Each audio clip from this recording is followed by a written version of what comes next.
So that's just kind of a theme verse. I'll read it now, but you'll understand why that verse is related to what we're going to talk about today at the end. So it's found in Malachi 3, verse 2-4.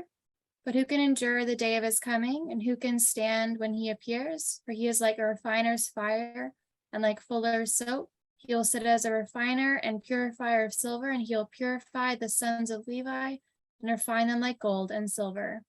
And they will bring offerings and righteousness to the Lord. Then the offering of Judah and Jerusalem will be pleasing to the Lord, as in the days of old, as in the former years.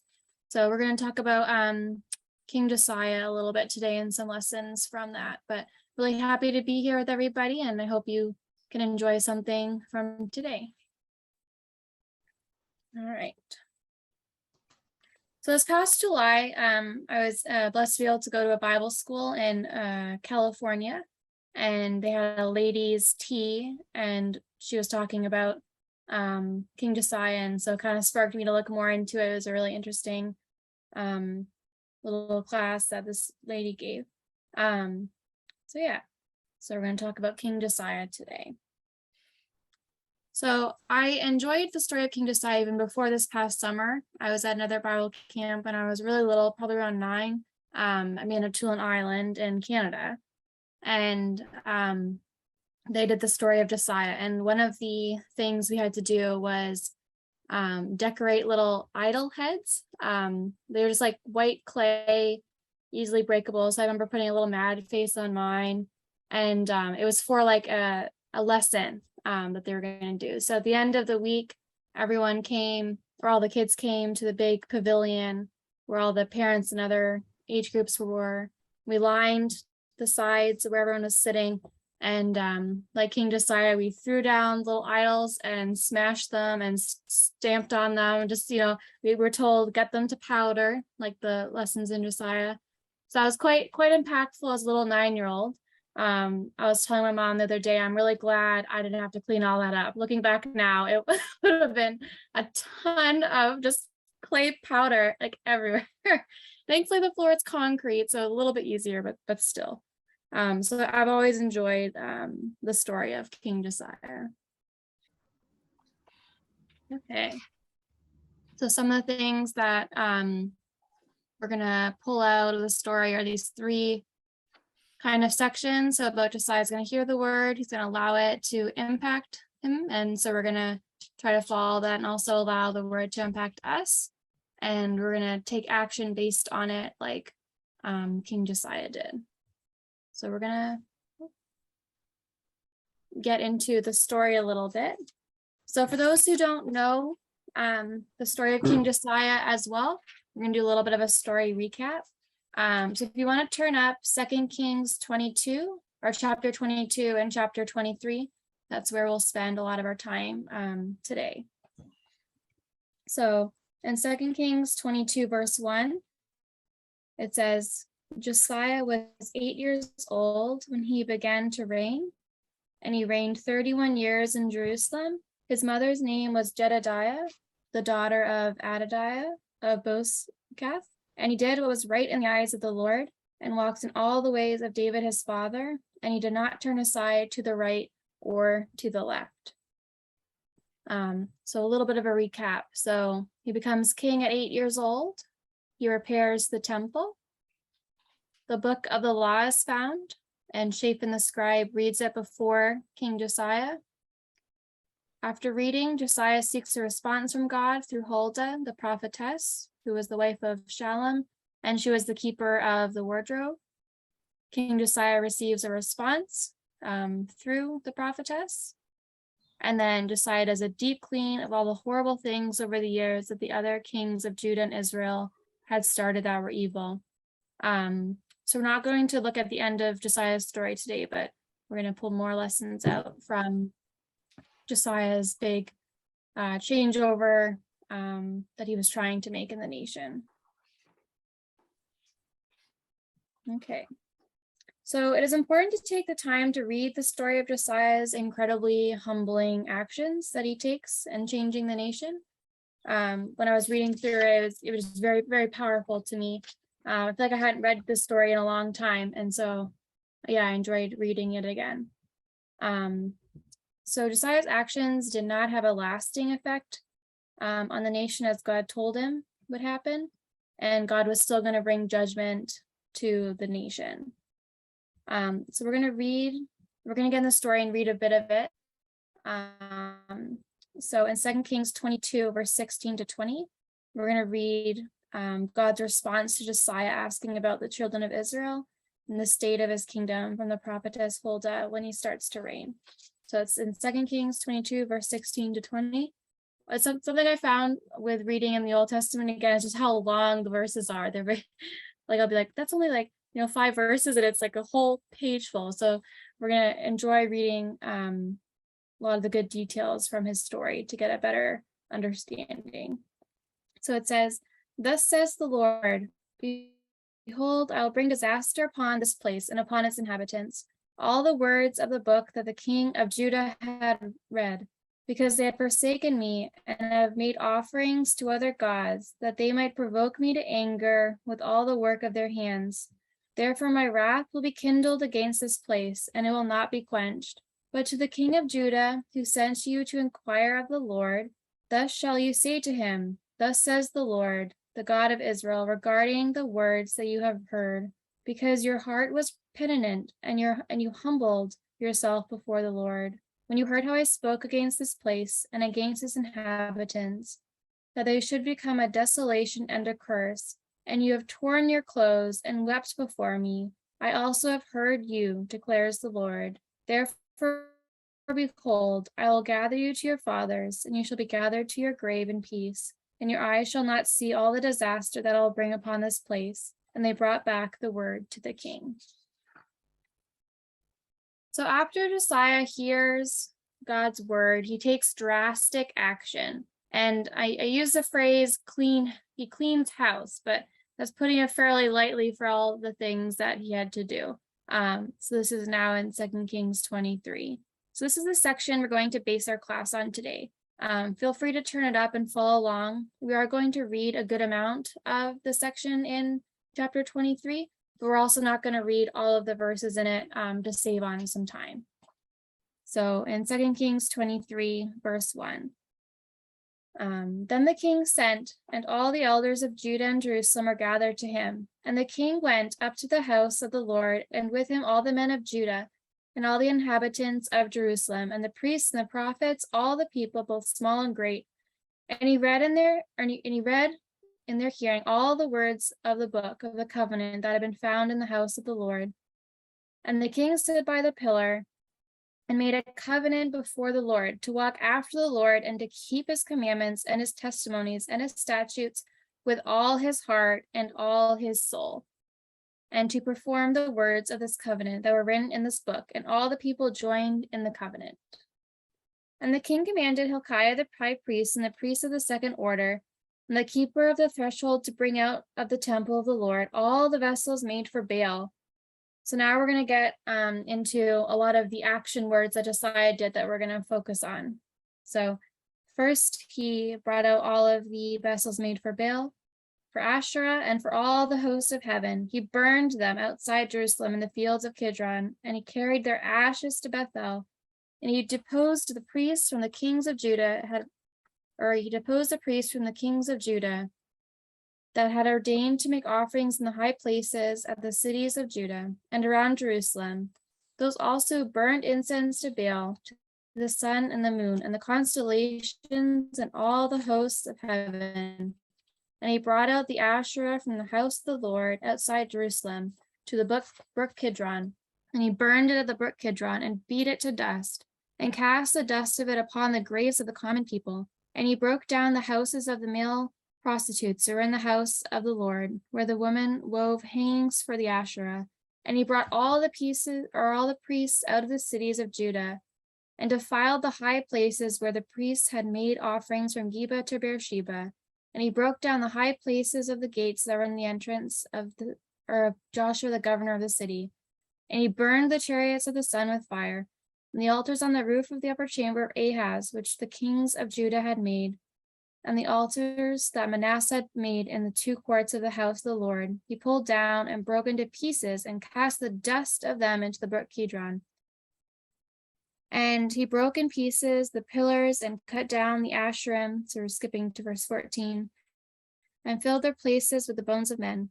Moreover, the altar at Bethel, the high places erected by Jeroboam the son of Nebat, who made Israel to sin, that altar with the high place he pulled down and burned, reducing it to dust. He also burned the Asherah. Moreover, Josiah put away the mediums and the necromancers and the household gods. So I want you to remember that phrase, and the household gods, and the idols and all the abominations that were seen in the land of Judah and in Jerusalem, that he might establish the words of the law that were written in the book that Hilkiah the priest found in the house of the Lord. Before him there was no king like him, who turned to the Lord with all his heart and with all his soul and with all his might, according to all the law of Moses, nor did any like him arise after him. So just the last verse here.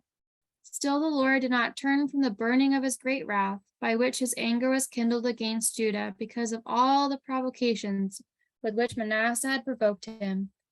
And the Lord said, I will remove Judah also out of my sight, as I have removed Israel, and I will cast off the city that I have chosen, Jerusalem, and the house of which I said, my name shall be there.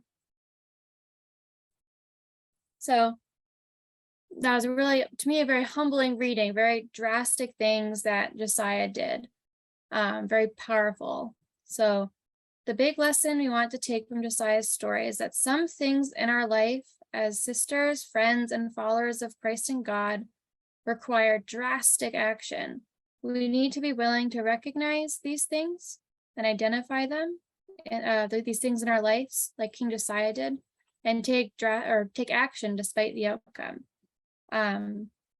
So here are some highlighted action words and phrases that Josiah took from the reading, which we'll look at.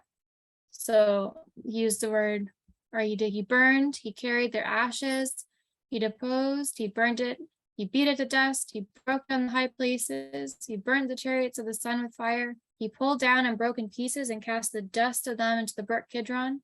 Reducing it to dust, he also burnt the Asherah, burned, and he put away the household gods and idols. So that made me think again, being 9 years old and just crushing all of the powder. So back in Josiah's story, I want to focus on verse 3 of 2 Kings 23, when it talked about King Josiah making a covenant before the Lord to walk after the Lord and to keep his commandments and his testimonies and his statutes with all his heart and all his soul, to perform the words of this covenant that were written in this book. And all the people join in the covenant. So this covenant that Josiah makes kind of makes me think in our own lives, for those of us who've been baptized or thinking about baptism, about that dedication that we made in our lives to God, to self-sacrifice and be molded and shaped into beautiful people for God's purpose now and for his coming kingdom. To keep God's statutes with all our heart and soul, and the greatest commandment of all of these is to love the Lord our God with all our heart, soul, and mind, and our neighbors as ourselves. So it kind of reminded me of my own baptism and commitment, and also Josiah really had that right of loving the Lord God with everything he had. I think it's a really beautiful lesson that can be pulled out from his story. So now I want us to really try and think of those things in our personal lives that really need to be beat to dust, said goodbye to, or left behind in the coming year. I know we're in September, and a lot of people usually use New Year's resolutions in January to make changes for the coming year. However, I want us to try and do that now. And then maybe by January 1st, we can look back and see the progress that we've already made. And I think that will motivate us a lot more to keep going past January and beyond.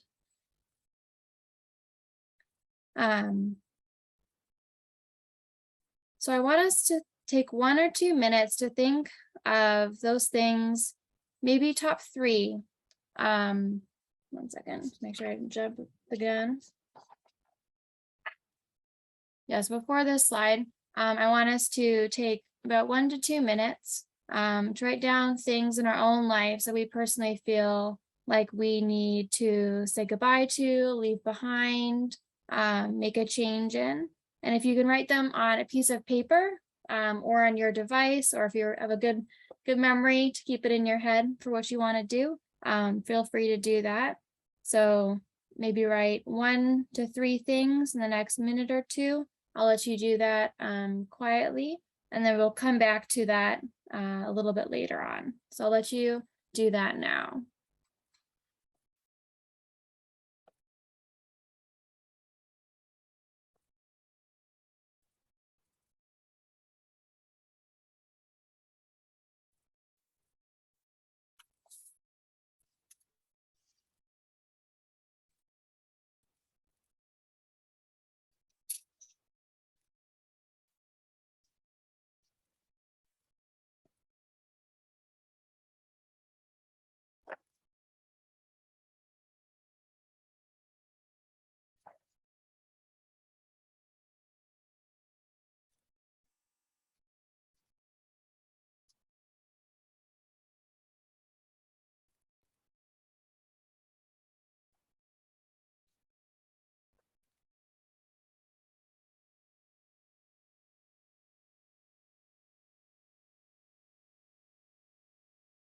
All right, and if you need more time, you can continue writing some down as we go. And I was right, I did miss a point that we're going to go back to before coming to those things that we wrote down. So after we read all of the things that Josiah had done on this screen, all the actions that he took, we're going to talk a little bit more about that. So Josiah did not hide away the problems in a closet and hope that that would be good enough. He didn't just hear the word and be like, wow, that's a lot. I don't, we're going to close that. I don't want to deal with that. No, he did not compromise. He did not keep some of the issues and be happy with some of the issues that he did remove.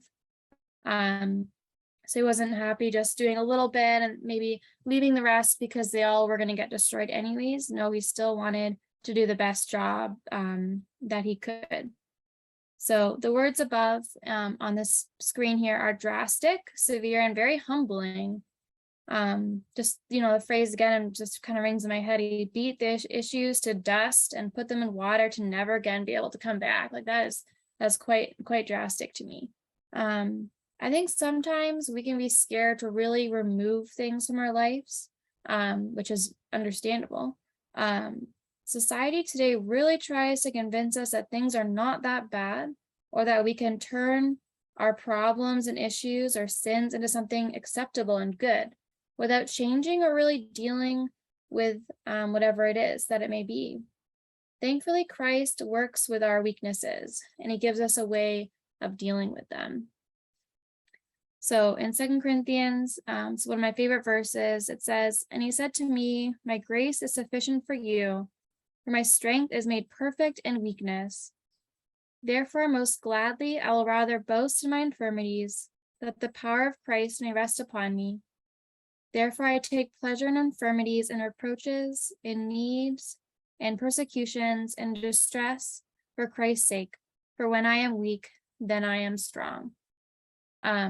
So a really good way to deal with those weaknesses in our life is relying on Christ to deal with them, and not society's way of thinking, specifically just the way of thinking of having to deal with some of our weaknesses. Obviously there are things that are helpful to get help with, but ultimately Christ's example, and he'll help us as well through it. So however, we need to put in the work and take action through God's strength and guidance.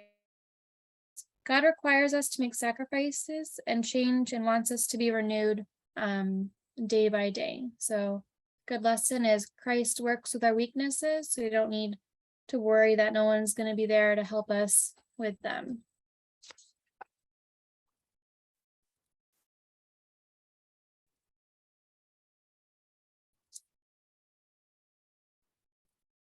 All right, so now back to the things that we wrote down that we want to try and get rid of and leave behind in the coming year.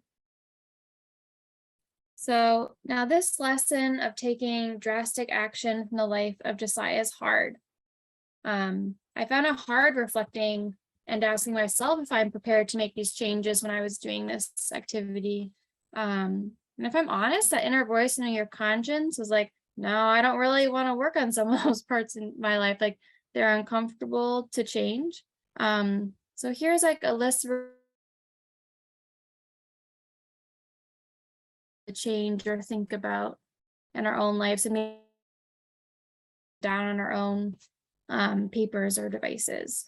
So maybe it's time to stop watching that inappropriate TV show. Maybe it's time to stop being lazy and sleeping our lives away. Maybe it's time to stop being judgmental and esteeming ourselves better than others. Maybe it's time to work on not letting our jobs and hobbies consume us and our time. And maybe it's time to put God and Christ back in the center of our lives. Maybe it's time to deal with and bring to light that secret sin that twists your stomach and makes you feel sick that you've been hiding from yourself and those you love for a long time. Maybe it's time to work on a character flaw that is holding you back from being Christ to others. Maybe it's time to get rid of a bad habit that is specific to you. Maybe it's time to truly learn what forgiveness means and forgive your brother, sister, family, or friend who you've been holding a grudge against for a long time. Maybe it's time to move from a tempting situation. Time to leave a relationship that is leading you away from God. There are so many things that can become idols in our lives or change from good to evil, like in Josiah's time period. And so this kind of we're focusing on today is those household gods, those household idols that they're not necessarily big and flashy, but they're personal to us. And they come in many different shapes and forms for each of us. I'm also sorry, I can't see the chat. Okay. No worries. Sorry, looking back at the message. Yeah, so there's lots of things that are very specific and very personal and can be different for each of us. So on that note, a little quick side note about that. So my screen's not moving. I don't know why it's not moving now.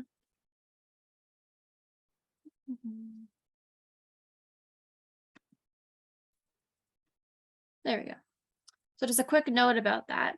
I'm not saying that there are not personal situations that need to be handled more delicately and are very sensitive. I don't suggest we go on guns a-blazing to our problems and sins without thinking first and relying on God's instructions on how to deal with situations. Like Josiah inquired of God for guidance, we should also go to God in prayer for help to handle the things that need drastic action in our lives. The point is to move forward towards the promised land faithfully and with God's strength. So yeah, I don't be like, let's just go and get out there and don't worry about, what things we might have to do to get something away, but to carefully consider the best way in dealing with that situation. Because yeah, there's definitely a lot of very messy and complicated situations that are very, very hard. So yeah, I think we need to be sensitive to that as well. So again, the lesson is Josiah heard the word of the Lord and allowed it to impact him and took action based on it. So number 1, identify the personal idol or sin issue or problem. Go to God in prayer, search the scriptures for an answer, and or get help from others, and take action based on that. So now the things that we wrote down back a couple minutes ago are hard, I'm sure, and are going to be hard to work on. So I want to take time coming up to pray for one another for strength to overcome, to have that confidence to lift the banner of the name of Jesus Christ, like King Josiah had confidence to make real change, and had 100% trusting faith in God when many around him had lost their faith.